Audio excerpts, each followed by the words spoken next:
यहाँ पे आज मैं आपको LG AC में प्रॉब्लम दिखाने वाला हूँ कि क्या प्रॉब्लम है। तो यहाँ पे कूलिंग नहीं है। सबसे पहले मैंने रिमोट चेक किया कि रिमोट में कूल मोड सेलेक्ट है या फिर नहीं है। तो जैसे कि मैंने आपको दिखाया कि टेम्परेचर सेट है 19 पे और कूल मोड पे सेलेक्ट है।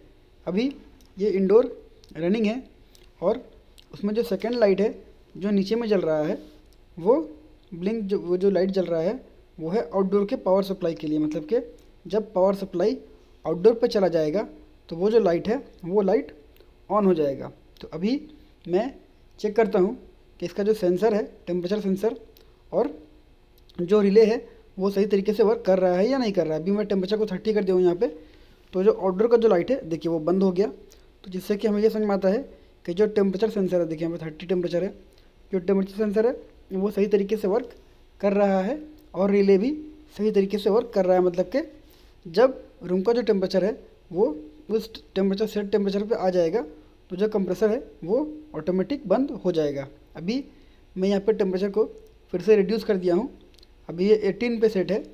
तो जैसे ही 3 मिनट होगा वो कंप्रेसर को स्टार्ट कर देगा। अगर आप टेम्परेचर सेटिंग जल्दी जल्दी चेंज करेंगे तो कंप्रेसर सडनली स्टार्ट नहीं होगा, वो 3 मिनट के बाद ही स्टार्ट होगा, क्योंकि जो रिले है वो अपने टाइम से कंप्रेसर को स्टार्ट करता है।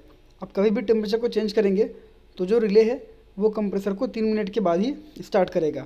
अभी यहाँ पे 18 पे टेम्परेचर सेट है और जो कंप्रेसर का जो पावर सप्लाई है वो अभी आउटडोर पे नहीं जा रहा है। मतलब कि जो मेन पावर सप्लाई है वो इस इंडोर पे है। इंडोर स्टार्ट होने के बाद 3 मिनट के बाद है वो यहाँ से 2 वायर से पावर सप्लाई आउटडोर पे जाता है। तो यहाँ पे अभी लाइट जल गया, देख सकते हैं आप, सेकंड जो लाइट था वो ऑन हो गया। अब हम चलते हैं आउटडोर की तरफ। तो ये LG का आउटडोर है जो कि 410 फ्रीऑन पे रन करता है। अब यहाँ पे इसका डिटेल है, मॉडल नंबर। अब यहाँ पे देखिए 2 वायर है, एक फेस और एक न्यूट्रल, जो कि इंडोर ऑन होने के बाद फेस और न्यूट्रल आउटडोर पे आता है, जिसमें कि न्यूट्रल डायरेक्ट होता है हमेशा और जो फेस होता है वो रिले के द्वारा 3 मिनट के बाद ट्रांसफ़र होकर आउटडोर को स्टार्ट करता है। तो अभी हम यहाँ पे पावर सप्लाई चेक करेंगे कि यहाँ पे पावर सप्लाई आया या फिर नहीं आया। तो देखिए यहाँ पे आउटडोर पे पावर सप्लाई नहीं है। कभी भी फॉल्ट आने पे हम डायरेक्ट इंडोर या आउटडोर को ओपन नहीं करेंगे। अगर इस तरह का फॉल्ट है सबसे पहले हम पावर सप्लाई चेक करेंगे। तो आउटडोर पे पावर सप्लाई नहीं है, यहाँ पे ब्लैक और ब्राउन वायर कनेक्टेड है। अब हम यहाँ पे चेक करते हैं तो इस जगह पे पावर सप्लाई देखें कि यहाँ पे जो पावर सप्लाई है वो सही 220 आउट कर रहा है। मतलब ये जहाँ पे जो 2 वायर कनेक्टेड है यही 2 वायर आउटडोर को स्टार्ट करता है। तो मतलब कि इस जगह पे पावर सप्लाई नहीं है और इंडोर पे पावर सप्लाई है। तो इंडोर से पहले आप सबसे पहले ब्रेकर ऑफ करेंगे। ब्रेकर ऑफ करने के बाद इंडोर से दोनों वायर को डिस्कनेक्ट करेंगे और आपस में जोड़ देंगे। और यहाँ पे आउटडोर में आकर दोनों वायर को डिस्कनेक्ट करें और इसकी कंटिन्यूटी चेक करें। ये काम आप चाहे आउटडोर में दोनों वायर को आपस में जोड़ दें या फिर इंडोर में दोनों वायर को आपस में जोड़ दें और दोनों की कंटिन्यूटी चेक करें कि कंटिन्यूटी शो कर रही है या नहीं कर रही है। यहाँ पे देखिए दोनों वायर की जो कंटिन्यूटी है वो लॉस है। मतलब कि जो वायर है वो बीच से किसी जगह से कट चुका है जिससे कि कंटिन्यूटी शो नहीं कर रहा है और जो पावर सप्लाई इंडोर से आउट कर रहा था वो आउटडोर पे नहीं पहुंच रहा है। अभी मैंने यहाँ पे इस वायर को रिप्लेस किया है जो कि इंडोर से आउटडोर तक जा रहा था।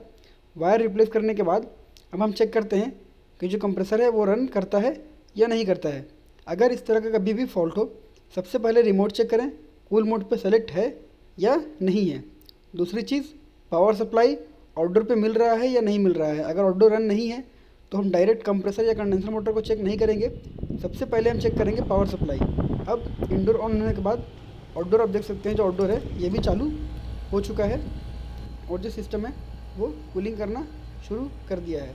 तो कभी भी अगर इस तरह का फॉल्ट हो तो डायरेक्ट इंडोर या आउटडोर को ओपन नहीं करें, सबसे पहले रिमोट चेक करें और रिमोट चेक करने के बाद पावर सप्लाई आउटडोर तक पहुंच रहा है या नहीं पहुंच रहा है ये सबसे पहले हमें चेक करना है। उसके बाद जब आउटडोर और इंडोर दोनों सही तरीके से रन करता है तो उसके बाद आपको फ्रीऑन का प्रेशर और करंट एम्पियर, मतलब कि AC रनिंग पे कितना एम्पियर ले रहा है ये ज़रूर चेक करना है। क्योंकि केबल डैमेज होने का एक ये भी रीज़न हो सकता है कि अगर केबल गर्म होगा, केबल ज़्यादा हीट होगा अगर कंप्रेसर हाई एम्पियर पे रन करेगा तो भी केबल डैमेज होने का चांसेस बढ़ जाता है। तो ऐसे समय पे आप एसी को रिपेयर करने के बाद, केबल चेंज करने के बाद उसका फ्रीऑन का प्रेशर और एम्पियर ज़रूर चेक करें। अब उसमें फ्रीऑन का प्रेशर जब एसी स्टार्ट होता है, अब यहाँ पे देखिए जो रनिंग एम्पियर है वो 6.8 है और 6.7 6.8 इसका भी रनिंग एम्पियर है। और यहाँ पे जो स्टिकर है इसमें दिया हुआ है 10.2 करंट, देख सकते हैं करंट 10.2 एम्पियर। तो एसी जब हम स्टार्ट करते हैं तो स्टार्ट करते समय एसी का जो प्रेशर है वो सक्शन प्रेशर डाउन रहता है। आप थोड़ा वेट करें और सक्शन प्रेशर को स्टेबल होने दें। जब सक्शन प्रेशर स्टेबल हो जाता है तब देखिए कितना पे है। तो अभी यहाँ पे जो प्रेशर है वो 110 है।